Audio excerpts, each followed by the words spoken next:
नमस्कार बच्चों, साधना चैनल में आप सबका स्वागत है। बच्चों, हिंदी व्याकरण के अंतर्गत आज हम आपको वाक्य रचना स्पष्ट कर रहे हैं। बच्चों, भाषा अभिव्यक्ति का एक सशक्त माध्यम है जिसके द्वारा हम अपने मन के भावों और विचारों को दूसरों के सामने अभिव्यक्त करते हैं तथा दूसरों के भावों और विचारों को अच्छी प्रकार से समझ और जान पाते हैं। भाषा वर्णों, शब्दों और वाक्यों के मेल से बनती है। वर्ण भाषा की सबसे छोटी इकाई है।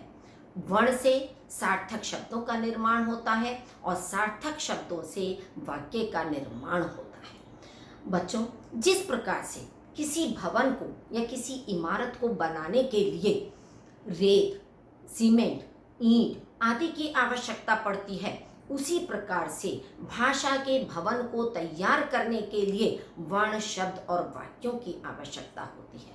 हम केवल वर्णों और शब्दों से अपने विचारों का आदान प्रदान नहीं कर सकते हैं, उसके लिए वाक्यों का होना आवश्यक है। तो वाक्य किसी भी भाषा का महत्वपूर्ण अंग होता है। आज उसी वाक्य के संबंध में हम यहाँ पर चर्चा कर रहे हैं।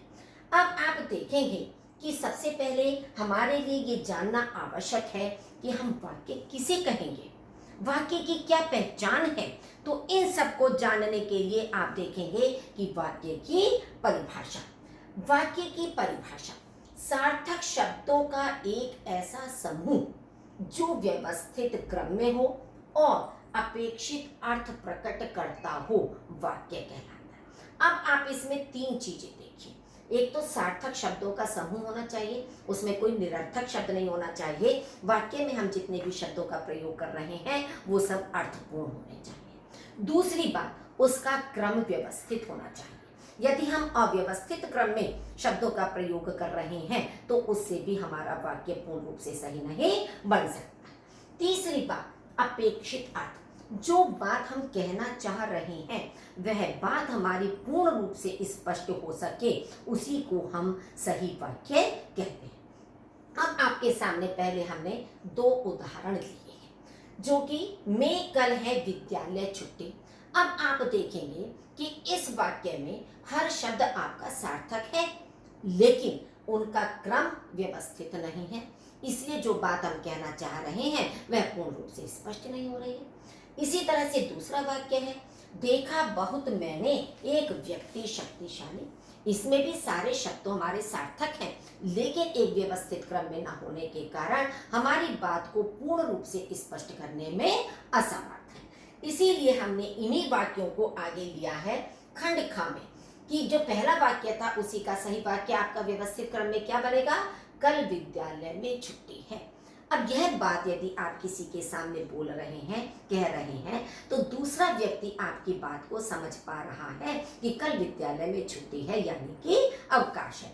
क्यों? क्योंकि हमने इन्हीं सारे शब्दों को एक व्यवस्थित क्रम में रखा है। जैसा आप सोचते हैं कि हम कहें कि शब्दों का समूह वाक्य कहलाता है, तो नहीं, ये हमारा गलत है कि हम शब्दों के समूह को केवल वाक्य नहीं कहेंगे। शब्दों का समूह तो हो, लेकिन उसका क्रम भी व्यवस्थित होना आवश्यक है।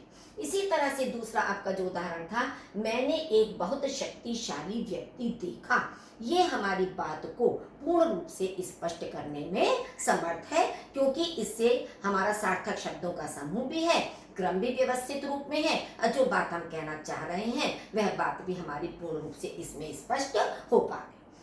देखिए, नीचे पैराग्राफ में हमने इसी बात को स्पष्ट किया है कि उपर्युक्त खंड का के वाक्यों से वक्ता, वक्ता माने कहने वाला, का जो उद्देश्य है वो स्पष्ट नहीं हो रहा है कि वह क्या कहना चाह रहा है, जबकि खंड खा में दिए गए वाक्यों से अर्थ पूरी तरह से समझ में आ रहा है।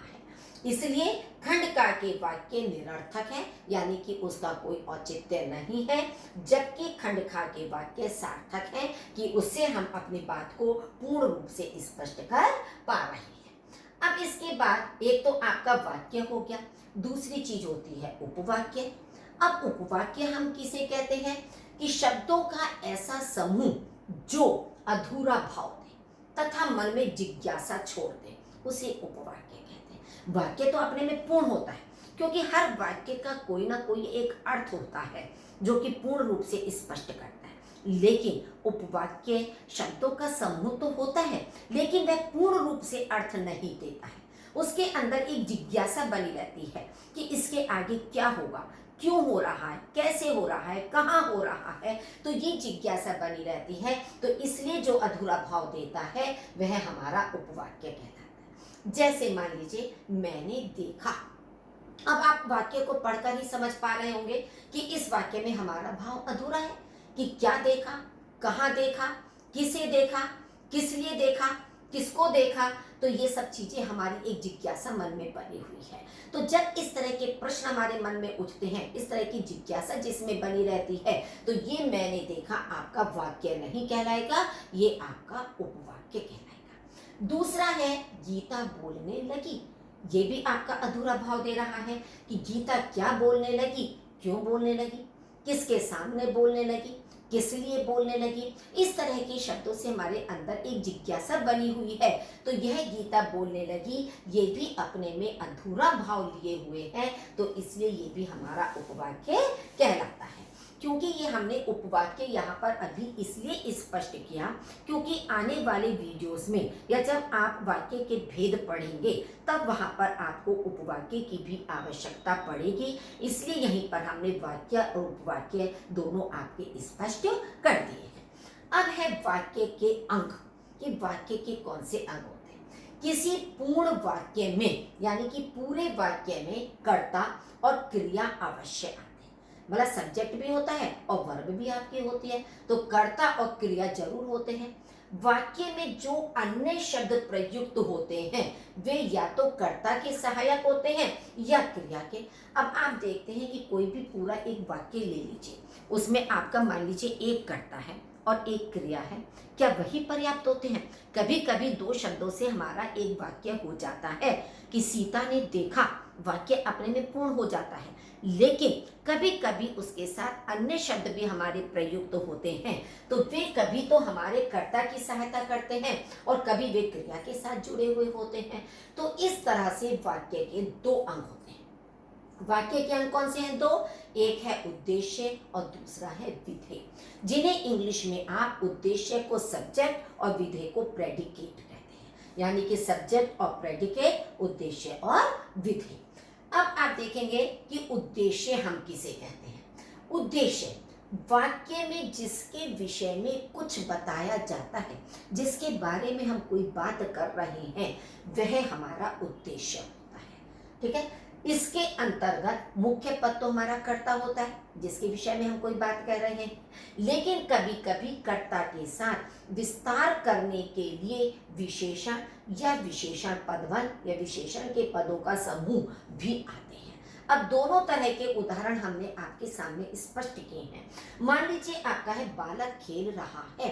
अब यहाँ पर आप देखेंगे बालक अकेला एक कर्ता है, खेल रहा आपकी क्रिया हो गई है। तो ये आपका उद्देश्य हो गया बालक, क्योंकि हम खेल रहा है, कौन खेल रहा है? बालक। बालक के विषय में बात कर रहे हैं। दूसरे उदाहरण में आप देखेंगे एक नटखट बालक खेल रहा है। अब बालक उद्देश्य से पहले हमने दो शब्द प्रयुक्त किए हैं जो कि उस बालक की विशेषता को बता रहे हैं। एक भी आपका विशेषण है, नटखट भी आपका विशेषण है।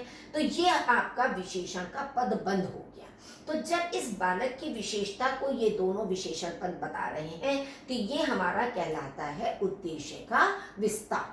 तो उद्देश्य के अंतर्गत शब्द सारे वहां तक आएंगे जहां तक कि हमारा उद्देश्य है। उससे पहले हमारे जितने भी विशेषण या विशेषण पदबंध हैं वो सब हमारे उद्देश्य में आते हैं।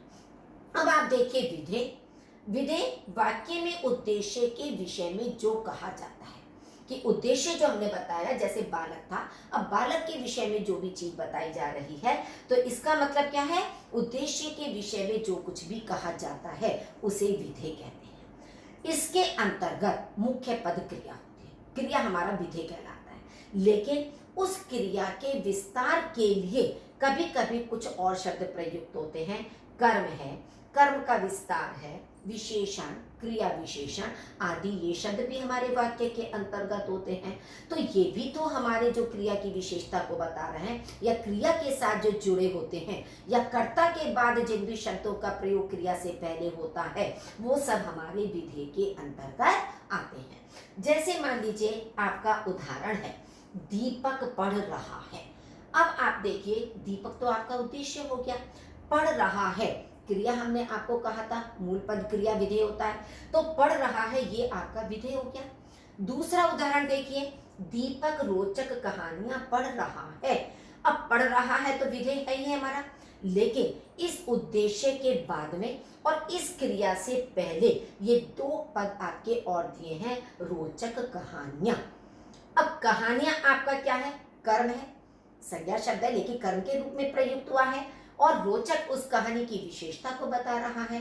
तो इस तरह से आपका ये विशेषण या कर्म ये विधेय के विस्तार के रूप में प्रयुक्त हुए हैं।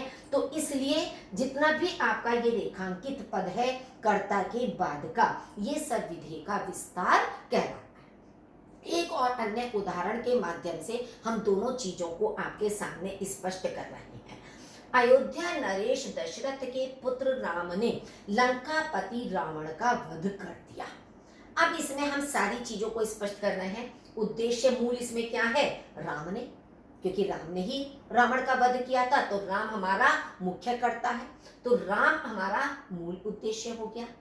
अब उद्देश्य का विस्तार क्या है, अयोध्या नरेश दशरथ के पुत्र, राम कौन है, अयोध्या नरेश दशरथ के पुत्र हैं, तो ये उनके विस्तार के रूप में प्रयुक्त हुए हैं। तो ये आपका उद्देश्य का विस्तार हो गया। मूल विधेय वध कर दिया, जो आपका क्रियापद है ये आपका मूल विधेय हो गया। अब विधेय का विस्तार क्या है, लंकापति रावण का।